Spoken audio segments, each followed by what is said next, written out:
Hello दोस्तों, कैसे हैं सभी? उम्मीद है आप सभी लोग अच्छे होंगे। आज हम आपके लिए एक नया वीडियो लेकर के आए हैं। इस वीडियो में आपको हम यह बताएंगे कि हमारे जो भी किसान हैं, जो अपना पीएम किसान का स्टेटस चेक करते हैं और उनके स्टेटस में जो अनट्रेसेबल बेनिफिशियरी का प्रॉब्लम आता है। अनट्रेसेबल बेनिफिशियरी का मतलब होता है हिंदी में लापता लाभार्थी।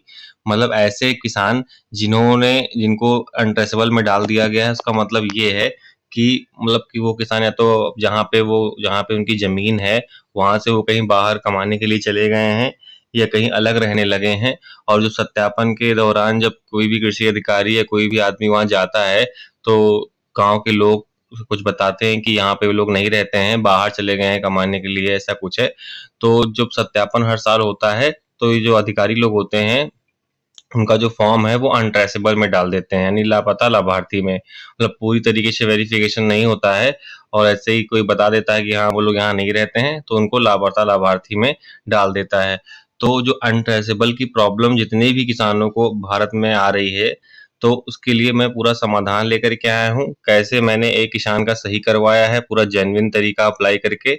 जैसे जैसे मैंने उस किसान को बताया है, उन किसान ने अपना सारा स्टेप मेरे बताए हुए, जैसे मैंने कहा पीजी पोर्टल पे कंप्लेन करिए, उन्होंने कंप्लेन की। जो भी प्रोसेस मैंने उनको बताया है वो सारा प्रोसेस उन्होंने अपनाया और उनका जो अनट्रेसेबल का प्रॉब्लम है वो सही हो गया।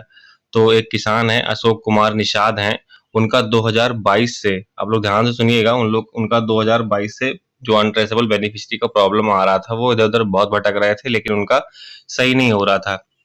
तो मैंने उनको जो प्रोसेस बताया है, वो प्रोसेस आप सभी लोग सुन लीजिए। आप लोग भी ऐसा प्रोसेस अप्लाई करिए, ताकि आप लोग का भी जो अनट्रेसेबल का प्रॉब्लम है, वो सही हो जाए।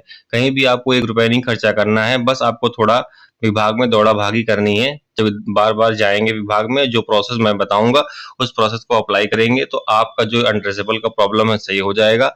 और आपका जैसे ही अनट्रेसेबल का प्रॉब्लम सही होगा, आपका जितना भी पुराना किस्त रुका होगा, वो सारा किस्त आ जाएगा। ठीक है, तो आइए ज़्यादा देर न करते हुए मैं आपको पूरा लाइव प्रोसेस बताता हूँ, कैसे इस किसान का मैंने सही करवाया है, आप लोग भी ऐसे ही सही कर सकते हैं। तो देखिए, सबसे पहले आपका अगर अनट्रेसेबल में चला गया है, तो सबसे पहले देखिए आप पीजी पोर्टल पे कंप्लेन कर दीजिए। इन किसान ने कैसा कंप्लेन किया, मैं आपको लाइव दिखाता हूँ। ये देखिए हमारे किसान हैं, इन्होंने पीजी पोर्टल पे कंप्लेन 22/3/2025 यानी 22 मार्च को किया था। मैंने इनसे बताया था कि आप पीजी पोर्टल पे कंप्लेन कर दीजिए, तो उन्होंने यहाँ पे कंप्लेन किया है और उन्होंने देखिए साफ-साफ क्या लिखा है, मैं आपको पढ़ के सुना देता हूँ। उन्होंने लिखा, महोदय मैं अशोक कुमार प्रसाद, मेरा पीएम किसान का रुपया 2022 में 2 किस्त आया, उसके बाद नहीं आया। शिकायत संख्या जो उनकी होती है, जब आप पीजी पोर्टल पे कंप्लेन करेंगे, वो है। तो उसने बताया कि शिकायत संख्या को भी बंद कर दिया गया। कृपया मेरे रुके हुए रुपए को भेजने की कृपा करें। आधार संख्या उन्होंने अपनी डाल दी, पंजीकरण जो होती है पीएम किसान की वो डिटेल डाल दी, अपना जो इन लोग का एड्रेस है वो अपना डाल दिया। फिर शिकायत दस्तावेज के रूप में है, महोदय आपसे निवेदन है कि त्वरित कार्रवाई करते हुए मेरे इंस्टॉलमेंट को भेजने की कृपा है, जिसके लिए मैं सदा आभारी रहूंगा। उन्होंने अपना मोबाइल नंबर भी डाल दिया। उन्होंने यहाँ पे कंप्लेन कर दी, उनकी कंप्लेन दर्ज हो गई। जब कंप्लेन दर्ज हो गई, उसके 8-9 दिन के बाद इनका यहाँ पे क्या आया, यहाँ पे रेजोल्यूशन, वो मैं आपको दिखा देता हूँ। देख लीजिए, रिमार्क में केस कब क्लोज हुआ इनका, 8/4/2025 को। As per the information available on the portal PM Kisan, farmer record is inactive due to ineligibility, यानी इनका इनएक्टिव कर दिया है। जो अनट्रेसेबल होता है वो इनएक्टिव में ही जाता है।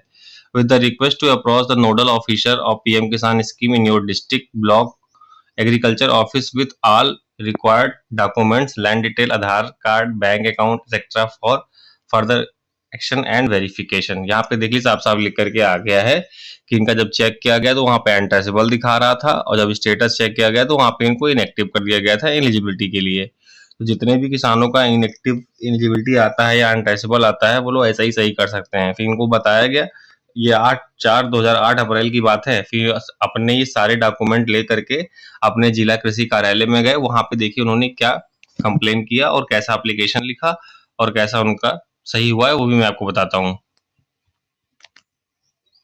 ये देखिए यहाँ पे विषय प्रधानमंत्री किसान निधि योजना चालू करने के संबंध में उन्होंने क्या एप्लीकेशन वहाँ पे लिखाया है। उपरोक्त विषय के संबंध में सूचित करना है कि आवेदक श्री अशोक कुमार प्रसाद जो हैं, उनके पिता का नाम, जो एड्रेस है वो है, उनकी आधार संख्या है, सब कुछ वहाँ पे लिखा है। फिर आगे यहाँ पे देखिए क्या लिखा है, जिन पर किसान सम्मान निधि योजना का लाभ पहले से मिल रहा था और 10 किस्त प्राप्त हो चुका है, यानी कि 10 किस्त इनको मिल चुका है। किसान से पूछताछ किया तो उन्होंने बताया कि 2022 में कुछ दिनों के लिए बाहर चले गए थे। इसी बीच में 5% की जांच करने पर कृषि जो निदेशक होते हैं आए थे, उस समय घर पर कोई नहीं था और उन्होंने को अमान्य कर दिया। मतलब घर पे यहाँ पे आए थे, उस समय घर पर नहीं आए पाए, पर मतलब वो गए, मतलब कृषि अधिकारी गए इनके घर और ये वहाँ पे नहीं मिले। कोई बता दिया होगा कि बाहर चले गए, लोग बाहर रहते हैं, बस वहाँ पे इनको इलिजिबल कर दिया गया कि वो यहाँ के रहने वाले नहीं है, वो यहाँ नहीं रहते, अलग कहीं चले गए। फिर यहाँ पे नीचे क्या लिखा गया है, अतः वर्तमान में किसान घर पर ही रहकर खेती कर रहे हैं, जिससे पूरा प्रधानमंत्री किसान सम्मान निधि चालू करने की कृपा की जाए। अनुरूप किसान द्वारा आवेदन पर संलग्न कर दिया गया है। मतलब जो आपने कंप्लेन किया है, जो सारे डॉक्यूमेंट है वो आपने लगा दिए हैं। ये देखिए उन्होंने कंप्लेन भी सब कुछ करके आप एप्लीकेशन भी लिख करके दे दिया। ये आपकी 10 अप्रैल की इनकी बात है, इन्होंने वो कंप्लेन करके दे दिया। फिर उसके बाद देखिए इनका कितने दिनों में सही हुआ। और ये देखिए इनका पीएफएमएस जैसे ही वहाँ पे सारी कार्रवाई उनकी हुई, उनका फॉर्म एक्टिव किया गया। जैसे ही फॉर्म वहाँ पे एक्टिव हुआ 30 अप्रैल 2025 को देखिए इनका पीएफएमएस डाटा एक्सेप्ट कर लिया। यहाँ पे 30/4/2025 लिखा है। डाटा एक्सेप्ट करने के बाद उन्होंने मुझे मैसेज किया, सर मेरा पीएफएमएस अपडेट हो गया। तो मैंने इनसे कहा आप वेट करिए, आपका पीएफएमएस अपडेट हो चुका है, इस बार जो किस्त आपकी आएगी वो आ जाएगी। तो इनका स्टेटस मैं आपको चेक करके दिखाता हूँ। इनका जितना भी पैसा रुका था 2022 से पूरा, यानी कि 3 साल का 2025 चल रहा है, पूरा 9 इंस्टॉलमेंट जो है इनका रुका हुआ था पेंडिंग, वो सारा वेटिंग अप्रूवल में आ गया। आइए मैं आपको लाइव दिखाता हूँ।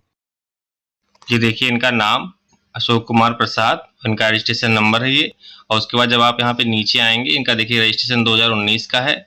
और मैं आपको नीचे दिखाता हूँ, देखिए इनका लैंड शेडिंग सब कुछ ओके है। उसके बाद देखिए ये देखिए इनका पूरा प्रोसेस मैं आपको दिखाता हूँ। ये देखिए वेटिंग अप्रूवल का 10 किस्त आया था, फिर देखिए वेटिंग अप्रूवल में इनका 11वां किस्त आ गया, फिर इन्होंने पूरा स्टेटस मुझे भेजा, फिर देखिए 12वां आ गया वेटिंग अप्रूवल में, फिर इनका 13वां किस्त आ गया, फिर जैसे वो 14वां, सारी किस्तें इनकी जितनी भी थी सारी वेटिंग अप्रूवल में यहाँ पर आ गई। ये देखिए पूरा 18 इंस्टॉलमेंट तक इनका आ गया। ये देखिए लास्ट 18 इंस्टॉलमेंट।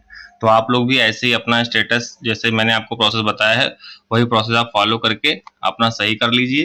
अनट्रेसेबल की समस्या जिनकी भी है और एलिजिबिलिटी की समस्या है वो ऐसे ही सही होगी।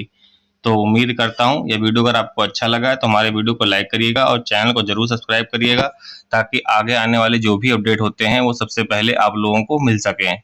तब तक के लिए धन्यवाद, मिलते हैं अगले वीडियो में।